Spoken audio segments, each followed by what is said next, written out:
विद्यार्थी मित्रों प्रणाम। धोरण 10 विज्ञान प्रकरण 7 नियंत्रण और संकलन।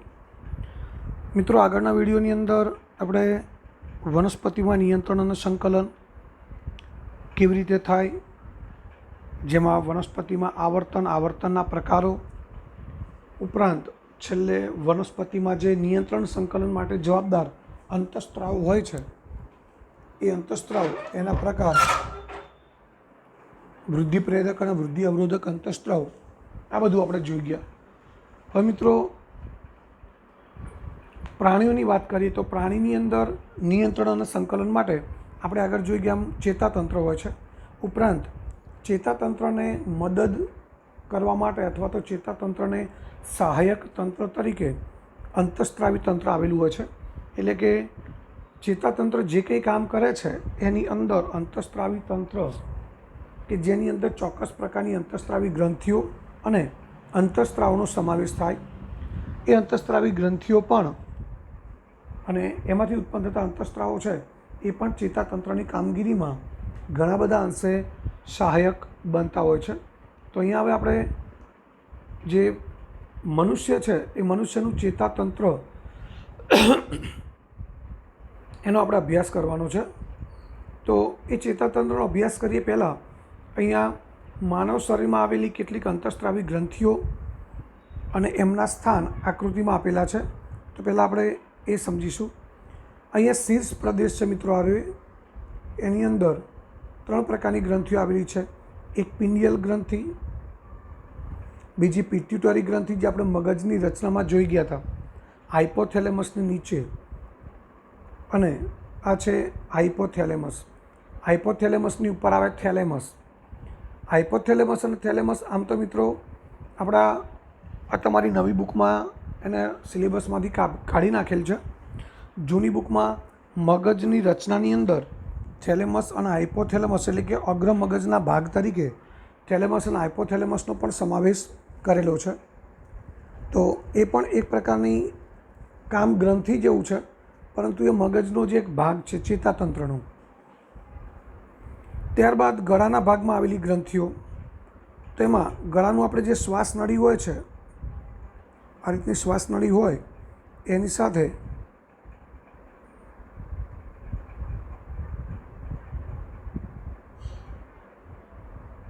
जोड़ायेली आ रीतनी थायरोइड ग्रंथि, अहींया जे नाम लखेलुं छे आ प्रकारनी थायरोइड ग्रंथि होय छे। त्यारबाद ए थायरोइड ग्रंथि छे एनी उपर आ रीते 4 टपका स्वरूपे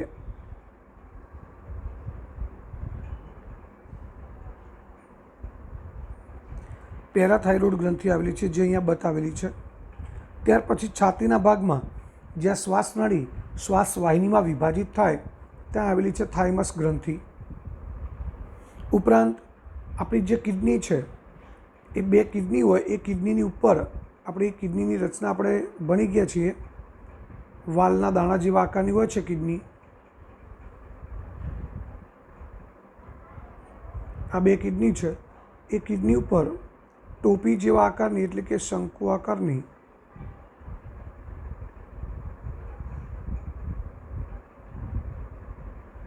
आ एड्रिनल ग्रंथि छे के जे किडनीनी उपर शंकु आकारनी ग्रंथि छे।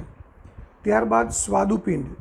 स्वादुपिंड आपणे जोई गया था कि आपणुं जे पाचन तंत्र छे अने एनुं एक अंग पण छे, साथे साथे एक अंतस्त्रावी ग्रंथि पण छे, जेमांथी इन्स्युलिन नामनो अंतस्त्राव उत्पन्न थतो होय छे। त्यारबाद पुरुषनी अंदर 2 जनन ग्रंथिओ तरीके शुक्रपिंड, एक जोड़ शुक्रपिंड आवेला होय छे। ए ज रीते बाजुनी आकृतिमां जे स्त्री छे, स्त्रीनी अंदर मोटाभागनी ग्रंथिओ छे ए पुरुषमां जेवो ज ग्रंथि होय छे, परंतु जे जनन ग्रंथि छे ए एक जोड़ अंडपिंड तरीके ओळखाय छे।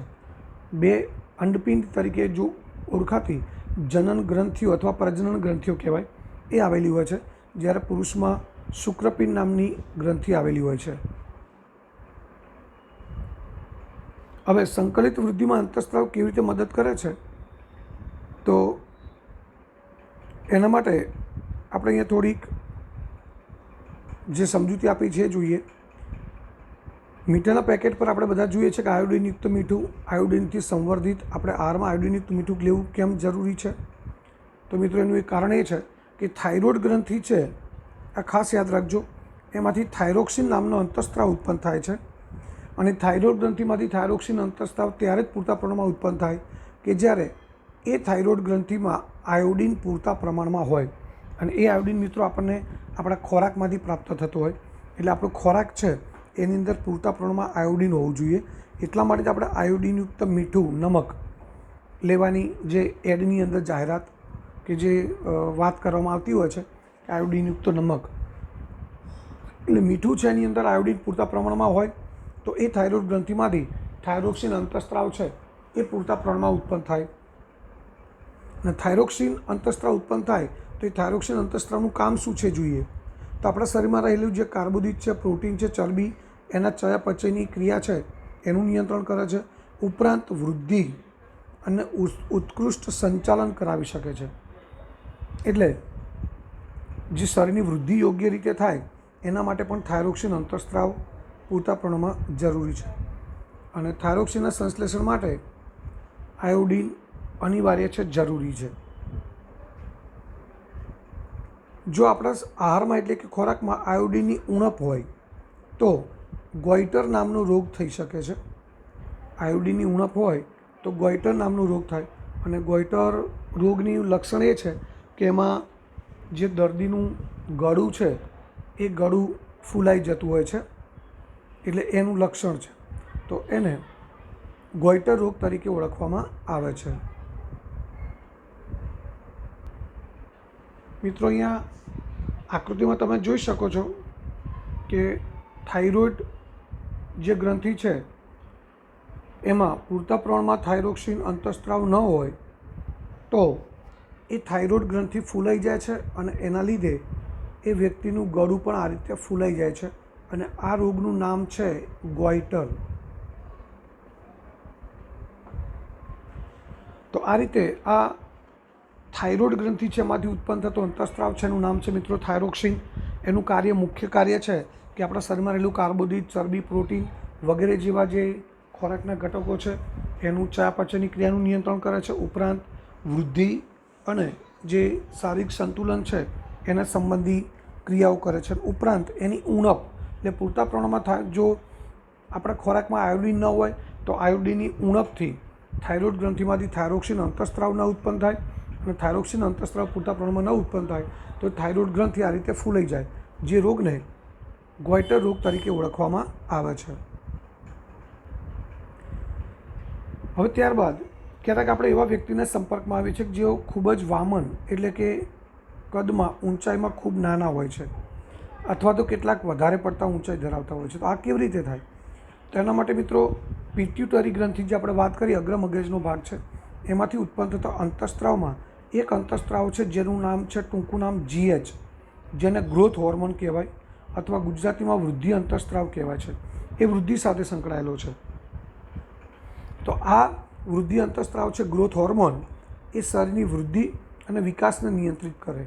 એટલે કે જો પિટ્યુટરી ગ્રંથિમાંથી પૂરતા પ્રમાણમાં અંતઃસ્ત્રાવ ઉત્પન્ન થાય તો મિત્રો એ શરીર છે એ વ્યક્તિની ઉંમર પ્રમાણે એની શરીરની વૃદ્ધિ થાય છે અને ઊંચાઈ પણ થાય છે.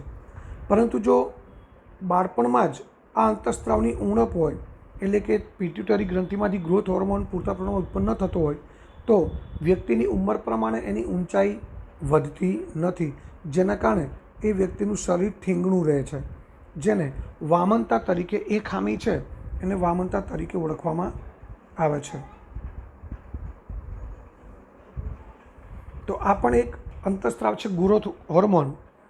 અને ઘણી વખત મિત્રો આમાં વધારે પડતું જો ગ્રોથ હોર્મોન ઉત્પન્ન થાય તો પણ એક ખામી ઉત્પન્ન થાય છે, જેને વિરાટ કાયતા કહેવાય છે. વ્યક્તિની હાઇટ છે, ઊંચાઈ એ 7 ફૂટ જેટલી થતી હોય છે, જેને વિરાટ કાયતા પણ કહેવાય છે.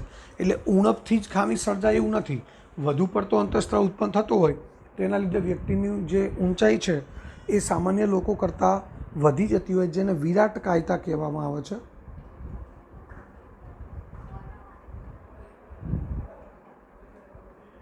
તો આ રીતે ગ્રોથ હોર્મોનની ઉણપ અથવા તો વધુ પડતા સ્ત્રાવને કારણે આવી ખામીઓ ઉત્પન્ન થતી હોય છે. આગળ જઈએ તો તમારી અને તમારા મિત્રોની વય 10 થી 12 વર્ષની થયેલી હશે ત્યારે તમારા અને તેઓના દેખાવમાં કેટલાક ફેરફારો થતા હશે. આ પરિવર્તન યુવાવસ્થાના પ્રારંભ થવાની સાથે સંબંધિત છે. એનું કારણ એ છે કે જ્યારે છોકરો કે છોકરી એ છોકરી 12 વર્ષની થાય અને છોકરો 13-14 વર્ષનો થાય એટલે એમની અંદર મિત્રો કેટલાક અંતઃસ્ત્રાવી ફેરફારો થતા હોય જેના હોર્મોનિક ચેન્જીસ કહેવાય, એ પરિવર્તન થતા હોય છે. એનું કારણ એ છે કે નરની અંદર અંતઃસ્ત્રાવી ગ્રંથિ છે શુક્રપિંડ જનન ગ્રંથિ, અને એમાંથી ટેસ્ટોસ્ટેરોન નામનો અંતઃસ્ત્રાવ ઉત્પન્ન થતો હોય છે.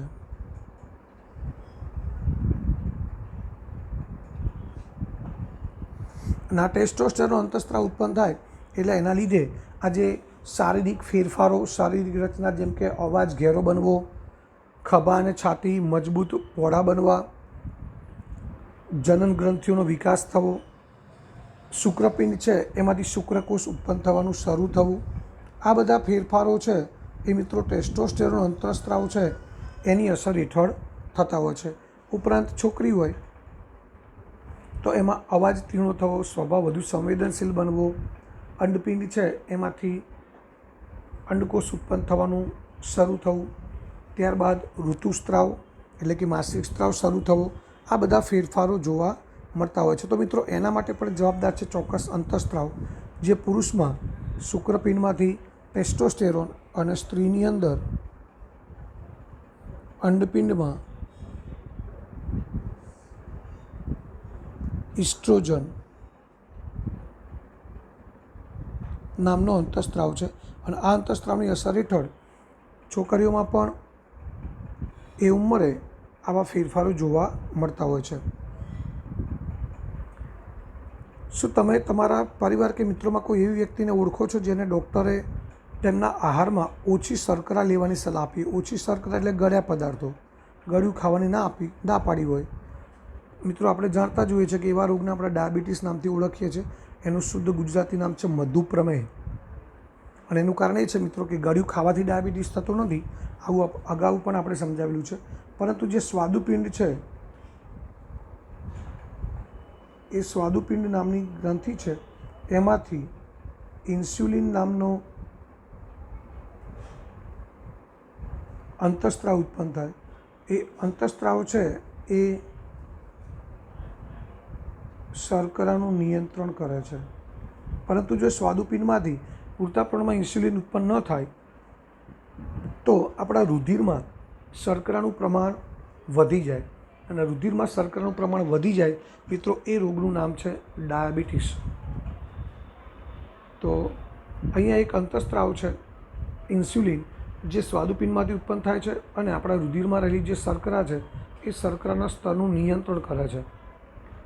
જો યોગ્ય માત્રામાં સ્રવિત ન થાય તો રુધિરમાં શર્કરાનું સ્તર વધી જાય છે.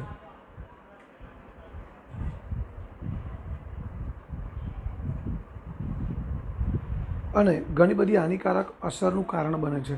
એટલે મધુપ્રમેહ કે ડાયાબિટીસ નામનો રોગ થાય તો મિત્રો ઘણી બધી સામાન્ય રોગ લાગે છે, પરંતુ ડાયાબિટીસના દર્દીને ઘણું બધું તકલીફો ભોગવવી પડતી હોય છે. અને એ રોગની એક બીજી ખાસિયત એ છે કે એ રોગ થયા પછી આજીવન ક્યારેય મટતો નથી. દવાથી, ગોળીથી કે ઇન્જેક્શનથી એને નિયંત્રણમાં રાખી શકાય, એ રોગથી મુક્ત થઈ શકાતું નથી. ઉપરાંત વારસાગત પેઢીઓમાં પણ એ રોગ આવવાના ઘણા બધા કિસ્સાઓ જોવા મળતા હોય છે. તો આ રીતે આ અંતઃસ્ત્રાવી ગ્રંથિઓ છે એમાંથી ઉત્પન્ન થતા અંતઃસ્ત્રાવ અને એના આપણે કાર્યોની વાત કરીએ તો વૃદ્ધિ અંતઃસ્ત્રાવ જે પિટ્યુટરી ગ્રંથિમાંથી ઉત્પન્ન થાય, બધા જ અંગોની વૃદ્ધિનું કાર્ય કરે છે. ત્યારબાદ થાઇરોઇડ ગ્રંથિ, એમાંથી થાઇરોક્સિન નામનો અંતઃસ્ત્રાવ છે એ શરીરના વિકાસ માટે ચયાપચયનું કામ કરે. ઇન્સ્યુલિન છે એ સ્વાદુપિંડમાંથી ઉત્પન્ન થાય. મિત્રો આ ખાલી જગ્યાઓ તમારે જાતે પૂરવાની છે. અને રુધિરમાં શર્કરાની માત્રાનું નિયમન કરે છે. ટેસ્ટોસ્ટેરોન એ શુક્રપિંડમાંથી ઉત્પન્ન થાય અને એનું કાર્ય છે તરુણાવસ્થામાં કેટલાક શારીરિક ફેરફારો ઉપરાંત શુક્રપિંડમાંથી શુક્રકોષ ઉત્પન્ન કરવાનું, ત્યારબાદ અંડપિંડ છે એમાંથી ઇસ્ટ્રોજન ઉત્પન્ન થાય,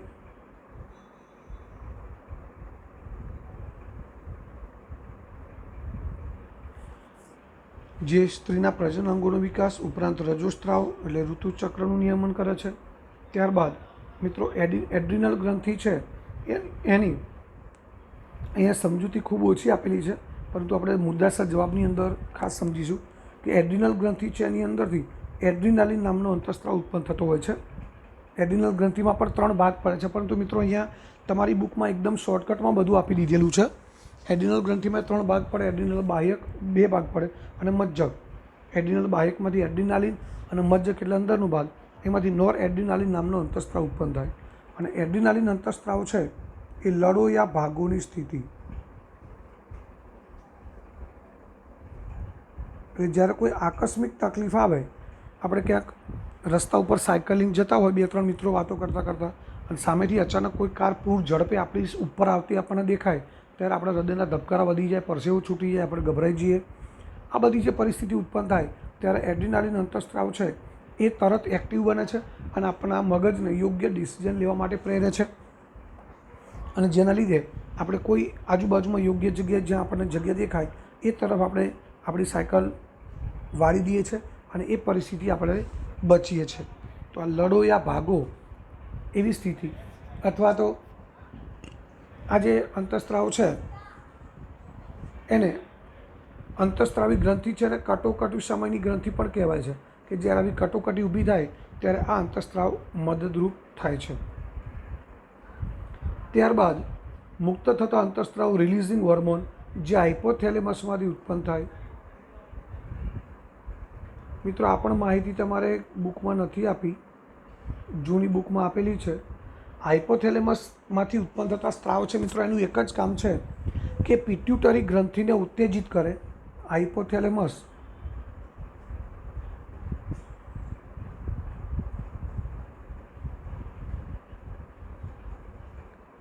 એ અગ્ર પિટ્યુટરી ગ્રંથિને ઉત્તેજિત કરે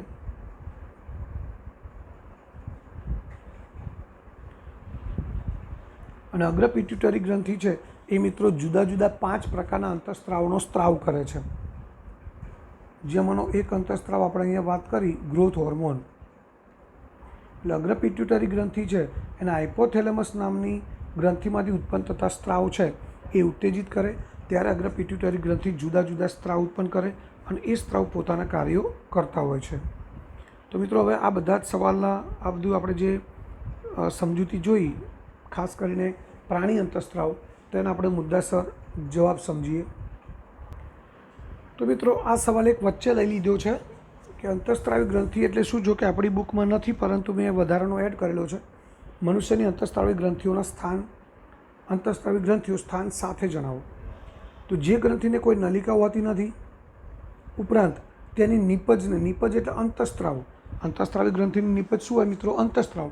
એને સીધા રુધિરના પ્રવાહમાં ત્યજે છે તે નલિકાવિહીન ગ્રંથિને અંતઃસ્ત્રાવી ગ્રંથિ કહેવાય. મિત્રો આપણે જેમ વાત કરીએ છીએ કે આપણા શરીરમાં જે રુધિરનું પરિવહન થાય છે એના માટે રુધિરવાહિનીઓ, ધમની શિરા, રુધિર કેશિકા, આ બધી રુધિરવાહિનીઓ હોય છે.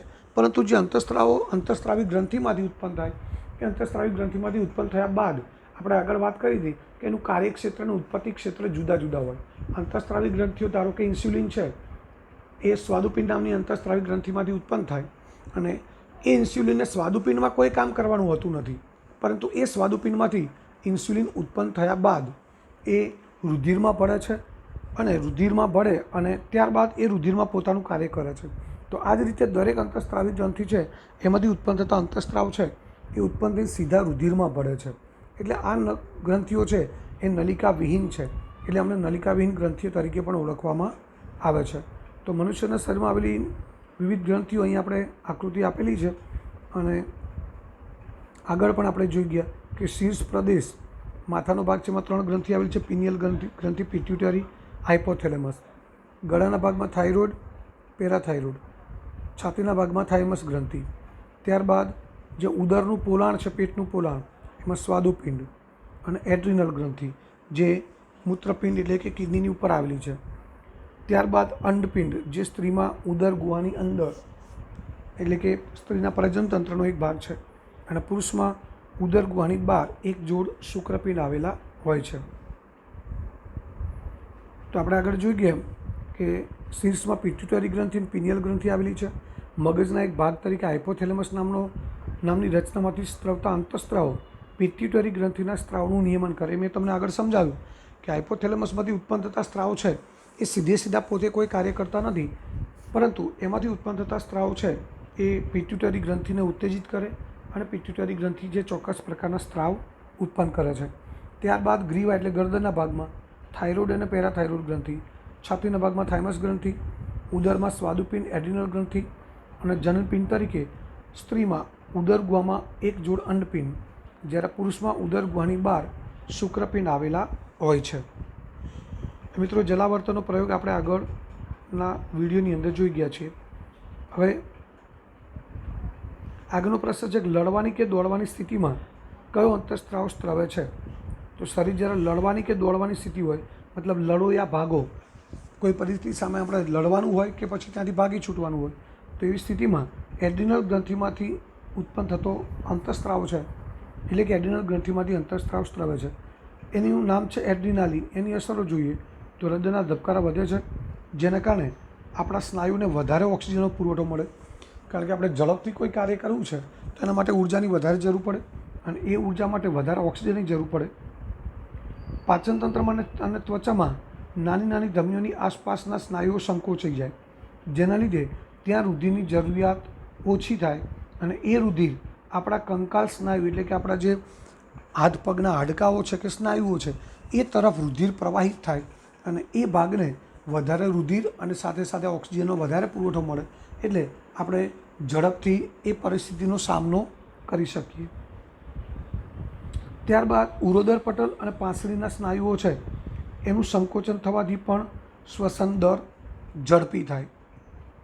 તો આ બધા પ્રતિચાર પ્રાણી શરીરને લડવાની કે દોડવાની ક્રિયા છે એ સ્થિતિને પહોંચી વળવા માટે તૈયાર કરે છે. એટલે કે આકસ્મિક પરિસ્થિતિ આવે, મેં તમને કહ્યું એમ, એ પરિસ્થિતિમાં એ પરિસ્થિતિ સામે લડી લેવું કે પછી ત્યાંથી ભાગીને દોડીને ભાગી જવું, એ ક્રિયા માટે આપણને તૈયાર કરે છે. ત્યારબાદ આગળનો પ્રશ્ન છે પ્રાણી અંતઃસ્ત્રાવની લાક્ષણિકતાઓ જણાવો. તો લાક્ષણિકતાઓની વાત કરીએ તો ચોક્કસ અંતઃસ્ત્રાવી ગ્રંથિમાંથી સ્ત્રાવ પામતા ચોક્કસ રાસાયણિક સંયોજનો છે. એટલે અંતઃસ્ત્રાવો છે એ મિત્રો ચોક્કસ અંતઃસ્ત્રાવી ગ્રંથિમાંથી ઉત્પન્ન થતા રાસાયણિક સંયોજનો છે. ઉપરાંત એમને રાસાયણિક સંદેશાવાહક પણ કહેવાય છે, કારણ કે અંતઃસ્ત્રાવી ગ્રંથિમાંથી ઉત્પન્ન થઈ અને શરીરના ચોક્કસ ભાગ સુધી પહોંચી અને ત્યાં પોતાનું કાર્ય કરે છે, પોતાની અસર દર્શાવે છે. ત્રીજું છે તે લક્ષ્ય કોષ, પેશી કે અંગો પર તેની અસર દર્શાવે. એટલે કે મિત્રો, અંતઃસ્ત્રાવી ગ્રંથિમાંથી અંતઃસ્ત્રાવ ઉત્પન્ન થયા બાદ એને જે કોષ, પેશી કે લક્ષ્ય ઉપર કામ કરવાનું છે ત્યાં સુધી એ પહોંચી અને તેની અસર દર્શાવે છે. એનું વહન રુધિર દ્વારા થાય છે. ખૂબ અલ્પ માત્રામાં સ્ત્રાવે છે, એનો જથ્થો ખૂબ ઓછો હોય, તેમ છતાં તેનો વધારે સ્ત્રાવ કે ઉણપ ચોક્કસ અનિયમિતતા કે ખામીનું સર્જન કરે છે, જે આપણે ગોઈટર નામનો રોગ છે, ત્યારબાદ વામનતા છે, વિરાટકાયતા છે, ડાયાબિટીસ નામનો રોગ છે. આ બધી તકલીફોની આપણે વાત કરી લીધી આગળ. મનુષ્યમાં વૃદ્ધિ સંબંધિત અથવા તો વૃદ્ધિ સાથે સંલગ્ન અંતઃસ્ત્રાવ સમજાવો. તો વૃદ્ધિ સંલગ્ન અંતઃસ્ત્રાવ બે છે. એક વૃદ્ધિ અંતઃસ્ત્રાવ, જેને GH ગ્રોથ હોર્મોન કહેવાય, અને બીજો છે થાઇરોક્સિન. વૃદ્ધિ અંતઃસ્ત્રાવની વાત કરીએ તો તે પિટ્યુટરી ગ્રંથિમાંથી ઉત્પન્ન થાય છે, એ આપણે આગળ વાત થઈ ગઈ. તે શરીરની વૃદ્ધિ અને વિકાસને નિયંત્રિત કરે છે. ત્યારબાદ બીજો અંતઃસ્ત્રાવ છે થાઇરોક્સિન, જે થાઇરોઇડ ગ્રંથિમાંથી ઉત્પન્ન થાય છે, અને એના સંશ્લેષણ માટે આયોડિન જરૂરી છે. એના કાર્યની વાત કરીએ તો કાર્બોદિત, પ્રોટીન, ચરબી વગેરેની ચયાપચયની ક્રિયાનું નિયંત્રણ કરે છે. ઉપરાંત સંતુલિત વૃદ્ધિ માટે પણ એ જવાબદાર છે. તો આ અંતઃસ્ત્રાવની વાત થઈ. ત્યારબાદ અંતઃસ્ત્રાવના નિયમન માટે પ્રતિક્રિયા આધારિત કાર્ય પદ્ધતિ સમજાવો. એટલે કે અંતઃસ્ત્રાવના નિયમન માટે આ અંતઃસ્ત્રાવો છે એ કેટલા પ્રમાણમાં ઉત્પન્ન થાય, વધુ જથ્થામાં કે ઓછા જથ્થામાં, એ શેની ઉપર આધાર રાખે? તો જેવા પ્રકારની પરિસ્થિતિ કે જેવા પ્રકારનું અનુકૂળતા હોય એ પ્રમાણે વધુ કે ઓછા જથ્થામાં અંતઃસ્ત્રાવનો સ્ત્રાવ થતો હોય છે. તો શરીરમાં જ્યારે જરૂર હોય ત્યારે અંતઃસ્ત્રાવનો યોગ્ય માત્રામાં સ્ત્રાવ થવો જરૂરી છે. જો શરીરને પૂરતી માત્રામાં સ્ત્રાવ પૂરો ન પડે તો તેના કાર્ય પર અસર થાય અને કેટલીક ખામીઓ અથવા તો અનિયમિતતાઓ સર્જાય. આવા અંતઃસ્ત્રાવની સ્ત્રાવ ક્રિયાનું નિયમન કરવા એક ક્રિયાવિધિ જરૂરી છે. એટલે કે આ અંતઃસ્ત્રાવ પૂરતા પ્રમાણમાં ઉત્પન્ન થાય છે, ઓછા પ્રમાણમાં કે વધુ પ્રમાણમાં જે જરૂરિયાત છે એ પ્રમાણે ઉત્પન્ન થાય એ માટે એક ચોક્કસ ક્રિયાવિધિ જરૂરી છે. અને શરીરમાં સ્ત્રવિત થતા અંતઃસ્ત્રાવ, એનો સમય અને એની માત્રા, કયા સમયે ઉત્પન્ન થવું અને કેટલા જથ્થામાં ઉત્પન્ન થવું, એનું નિયંત્રણ પ્રતિક્રિયા આધારિત કાર્ય પદ્ધતિથી થાય. એટલે આ કાર્ય પદ્ધતિ છે કેવી રીતે છે એ આપણે સમજીએ. ઉદાહરણ તરીકે જ્યારે રુધિરમાં શર્કરાનું સ્તર એટલે કે પ્રમાણ વધે ત્યારે સ્વાદુપિંડના કોષો તેની જાણકારી મેળવે. એટલે કે સ્વાદુપિંડના કોષોને એવી જાણ થાય કે રુધિરમાં શર્કરાનું પ્રમાણ વધી ગયું છે, તો એના પ્રતિચાર સ્વરૂપે ઇન્સ્યુલિનનો વધારે સ્ત્રાવ કરશે. સ્વાદુપિંડના કોષો છે એ વધારે ઇન્સ્યુલિનનો સ્ત્રાવ કરશે અને એ રીતે એ વધારાની જે શર્કરા છે એ શર્કરાના સ્તરનું પણ નિયમન કરશે. એટલે વધારે પ્રમાણમાં શર્કરા ઉત્પન્ન થઈ છે, જેમ કે આપણે ગળ્યું વસ્તુ ખાઈએ, કોઈ મીઠાઈ ખાઈએ તો આપણા રુધિરમાં શર્કરાનું પ્રમાણ વધવાનું છે. તો એ વખતે આપણું સ્વાદુપિંડ છે એના કોષો વધારે માત્રામાં ઇન્સ્યુલિનનો સ્ત્રાવ કરશે અને એના કારણે એ વધુ માત્રામાં જે શર્કરા આપણા શરીરમાં દાખલ થઈ છે એના સ્તરનું નિયમન પણ થઈ શકે. જ્યારે રુધિરમાં શર્કરાનું સ્તર ઘટી જાય, એટલે કે આપણે ગળ્યું ખાવાનું ઓછું કરીએ અને વધારે પડતું ક્યારેક કડવું ખાઈએ તો એ વખતે ઇન્સ્યુલિનનો સ્ત્રાવ ઓછો થઈ જાય. એનું કારણ એ છે કે શર્કરાનું પ્રમાણ ઘટી ગયું છે તો વધારે ઇન્સ્યુલિનની કોઈ જરૂરિયાત નથી. તો આ રીતે આપણે કહી શકીએ કે જે અંતઃસ્ત્રાવ ઉત્પન્ન થાય છે એ અંતઃસ્ત્રાવનો સમય અને એની માત્રા છે એ પ્રતિક્રિયા આધારિત કાર્ય પદ્ધતિથી થતી હોય છે. ત્યારબાદ આગળનો પ્રશ્ન, જ્યારે એડ્રીનાલિન રુધિરમાં સ્ત્રવિત થાય ત્યારે આપણા શરીરમાં કયો પ્રતિચાર દર્શાવાય છે? તો એડ્રીનાલિન અંતઃસ્ત્રાવ એડ્રીનલ ગ્રંથિમાંથી ઉત્પન્ન થઈ આપણા શરીરને આકસ્મિક સ્થિતિ માટે તૈયાર કરે. જ્યારે એડ્રીનાલિન રુધિરમાં સ્ત્રવિત થાય છે ત્યારે શરીરમાં નીચેનો પ્રતિચાર દર્શાવાય. આપણે જોઈ ગયા કે હૃદયના ધબકારા ઝડપી થાય, શ્વાસોચ્છ્વાસનો દર વધે, રુધિરના દબાણમાં વધારો થાય, કંકાલ સ્નાયુ વધારે સક્રિય બને. આપણા હાથ પગના હાડકાના જોડાણમાં જે સ્નાયુઓ છે એ સ્નાયુઓ વધારે સક્રિય બને અને એના લીધે જ આપણે ઝડપથી લડવાની કે ભાગવાની પરિસ્થિતિ છે એનો સામનો કરી શકીએ. આ રીતે આ બધાને લડવાની કે દોડવાની ક્રિયા છે એનો પ્રતિભાવ કહેવામાં આવે છે. હૃદયના ધબકારા વધી જવા, શ્વાસોચ્છ્વાસનો દર વધી જવો, રુધિરના દબાણમાં વધારો થવો, કંકાલ સ્નાયુ વધારે સક્રિય બનવા. મિત્રો, આ બધી ક્રિયા છે એ લડવાની કે દોડવાની ક્રિયાનો એક પ્રકારનો પ્રતિચાર અથવા તો પ્રતિભાવ છે.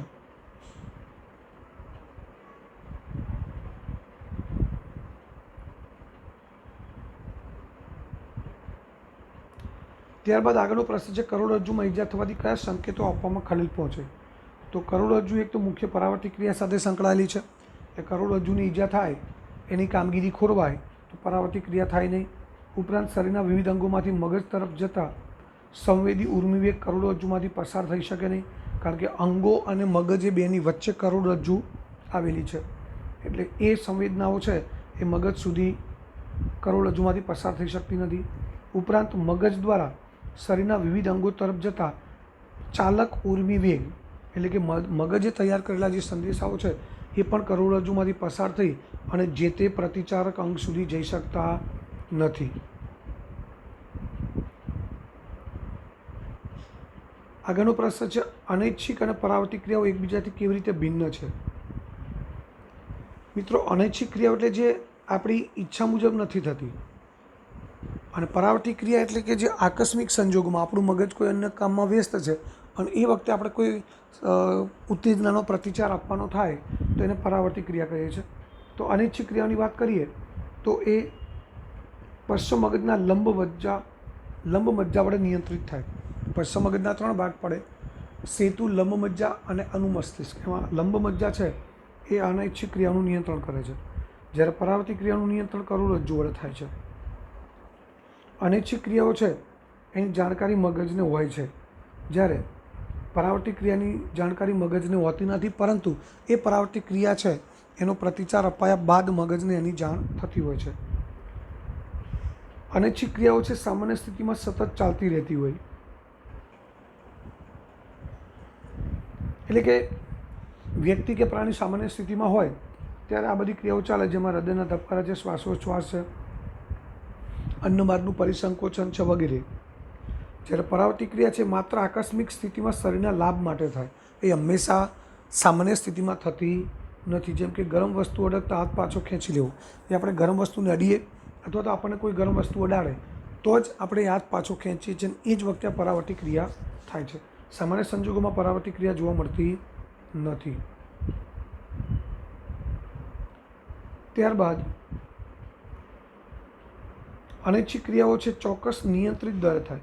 મિત્રો, આપણા હૃદયના ધબકારા જે શ્વાસોચ્છ્વાસની ક્રિયા છે એ સામાન્ય સ્થિતિમાં નોર્મલ ધીમે ધીમે યોગ્ય લયબદ્ધ હૃદયનું સંકોચન વિકોચન થતું હોય છે, ફેફસાનું પણ એ રીતે સંકોચન વિકોચન થતું હોય, એટલે નિયંત્રિત દરે થાય. જ્યારે પરાવર્તિત ક્રિયા છે એ આકસ્મિક સંજોગોમાં શરીરના લાભ માટે થતી ક્રિયા છે, એટલે એ ખૂબ ઝડપી હોય, એનો પ્રતિચાર પણ ખૂબ ઝડપી હોય છે. બીજો તફાવત છે વનસ્પતિ અંતઃસ્ત્રાવ અને પ્રાણી અંતઃસ્ત્રાવ. તો વનસ્પતિ અંતઃસ્ત્રાવ છે વનસ્પતિ કોષો દ્વારા ઉત્પન્ન થાય છે, એમાં કોઈ વિશિષ્ટ ગ્રંથિ હોતી નથી. મોટાભાગે મિત્રો વનસ્પતિના અંતઃસ્ત્રાવો છે એ વનસ્પતિના પ્રરોહ અગ્ર, એ આગળ આપણે જોઈ ગયા હતા, પ્રરોહ અગ્ર એટલે વનસ્પતિનું પ્રકાંડની ટોચ, અને બીજું છે મૂલાગ્ર એટલે મૂળની ટોચ. આ બે ભાગમાંથી ઉત્પન્ન થતા હોય છે, કારણ કે વનસ્પતિ અંતઃસ્ત્રાવ ઉત્પન્ન થવા માટે એમાં કોઈ અંતઃસ્ત્રાવી ગ્રંથિ હોતી નથી. જ્યારે પ્રાણી અંતઃસ્ત્રાવો છે એ આપણે અત્યારે જોઈ ગયા એમ અંતઃસ્ત્રાવી ગ્રંથિઓ દ્વારા ઉત્પન્ન થાય છે. ત્યારબાદ વનસ્પતિ અંતઃસ્ત્રાવ વૃદ્ધિ પ્રેરક, વૃદ્ધિ અવરોધક બે પ્રકારના હોય, જ્યારે પ્રાણીઓમાં વૃદ્ધિ અવરોધક અંતઃસ્ત્રાવ હોતા નથી. વનસ્પતિ અંતઃસ્ત્રાવ છે સાદા પ્રસરણની ક્રિયા દ્વારા એક કોષમાંથી બીજા કોષમાં, બીજામાંથી ત્રીજા કોષમાં, એમ સાદી પ્રસરણની ક્રિયા દ્વારા તેમના લક્ષ્ય સુધી પહોંચે છે. જ્યારે પ્રાણી અંતઃસ્ત્રાવો છે એ રુધિરના માધ્યમ દ્વારા તેમના લક્ષ્ય સુધી પહોંચતા હોય છે. ત્યારબાદ વનસ્પતિ અંતઃસ્ત્રાવો છે એમની સ્ત્રાવ ક્રિયા પ્રતિક્રિયા આધારિત કાર્ય પદ્ધતિથી નિયંત્રિત હોતી નથી, કારણ કે એમાં જે વનસ્પતિ અંતઃસ્ત્રાવો છે એમનું કાર્ય લગભગ નિશ્ચિત હોય, ચોક્કસ હોય, એટલે એની સ્ત્રાવ ક્રિયા છે એ પણ એ જ રીતે નિયમિત રીતે થતી હોય. જ્યારે કેટલાક પ્રાણી અંતઃસ્ત્રાવની સ્ત્રાવ ક્રિયા પ્રતિક્રિયા આધારિત કાર્ય પદ્ધતિ આપણે જોઈ ગયા કે આપણા રુધિરમાં શર્કરાનું પ્રમાણ વધુ હોય તો ઇન્સ્યુલિન છે એ વધુ ઉત્પન્ન થાય, ઓછું પ્રમાણ તો ઓછું ઉત્પન્ન થાય, એટલે એને પ્રતિક્રિયા આધારિત કાર્ય પદ્ધતિ કહેવાય, જે પ્રાણી અંતઃસ્ત્રાવમાં હોય છે. વનસ્પતિ અંતઃસ્ત્રાવમાં આવી કોઈ કાર્ય પદ્ધતિ હોતી નથી. હવે એક આગળનો પ્રશ્ન છે, ઉત્તેજનાની પ્રતિક્રિયા એ દરેક સજીવની લાક્ષણિકતા છે. તો મિત્રો, બધા સજીવો તેમની ફરતે આવેલા વાતાવરણના ફેરફારોની અસર અનુભવે છે. આપણા પર્યાવરણમાં થતા ફેરફારો છે, ગરમી, ઠંડી, તાપ, વરસાદ, ભેજ, કોઈ ગરમ વસ્તુને અડકવું, આ બધા ફેરફારો છે આપણે એની અસરો અનુભવીએ છીએ અને એની સામે ચોક્કસ પ્રતિક્રિયા પણ આપીએ છીએ. સજીવો ગરમી, ઠંડી, અવાજ, દુખાવો વગેરેની ઉત્તેજનાનો ઝડપી કે ધીમી પ્રતિક્રિયાઓ આપે છે. આ બધી જે સંવેદનાઓ છે, ઉત્તેજનાઓ છે, એનો ઝડપી કે ધીમી પ્રતિક્રિયા આપે છે. વનસ્પતિમાં અંતઃસ્ત્રાવ વડે અને પ્રાણીઓમાં અંતઃસ્ત્રાવ તેમજ ચેતાતંત્ર આ બંને વડે આવી ઉત્તેજના સામે પ્રતિક્રિયા અપાય છે. મિત્રો, આ વાત આગળ થઈ ગઈ હતી કે વનસ્પતિમાં ચેતાતંત્ર નથી, પરંતુ અંતઃસ્ત્રાવો છે એ અંતઃસ્ત્રાવની મદદથી આવી ઉત્તેજના સામે પ્રતિચાર અપાય છે. જ્યારે પ્રાણીઓમાં ચેતાતંત્ર અને અંતઃસ્ત્રાવી તંત્ર બંને છે, એટલે ઉત્તેજનાનો પ્રતિચાર છે એ આ બંને તંત્ર વડે અપાય છે. ઉદાહરણ તરીકે વનસ્પતિનું પ્રકાશ તરફ વળવું, મનુષ્યમાં ઠંડીમાં શરીરમાં ધ્રુજારી, ગરમીમાં પરસેવો થવો, આ બધી ચોક્કસ પ્રકારની ઉત્તેજનાનો પ્રતિચાર કહી શકાય. એટલે આ રીતે દરેક સજીવ એ ઉત્તેજનાની પ્રતિક્રિયા આપતો જ હોય છે. એટલે કે ઉત્તેજનાની પ્રતિક્રિયા આપવી એ દરેક સજીવની લાક્ષણિકતા છે.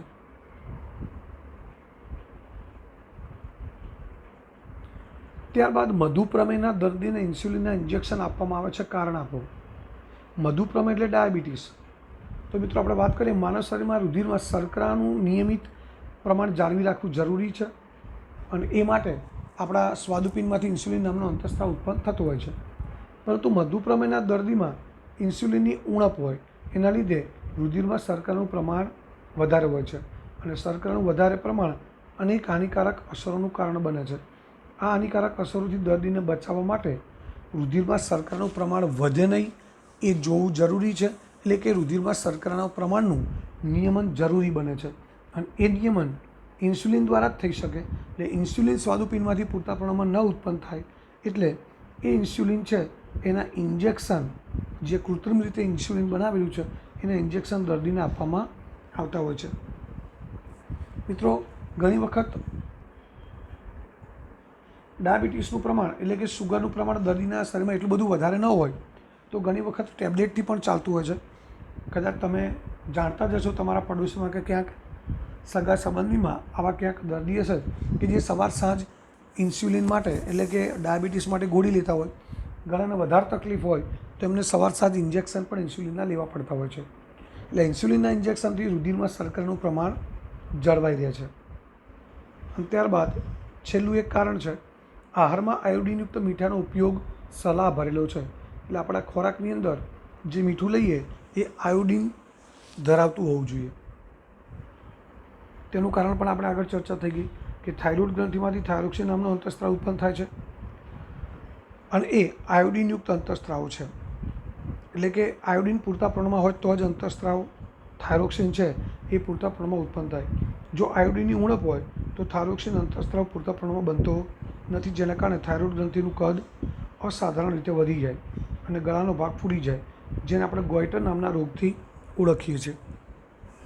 અને આયોડિનયુક્ત મીઠું લેવાથી થાઇરોઇડ ગ્રંથિમાં થાઇરોક્સિનનું સંશ્લેષણ યોગ્ય માત્રામાં આયોડિન પૂરું પાડે છે અને આથી ગોઈટર રોગથી આપણે બચી શકીએ છીએ.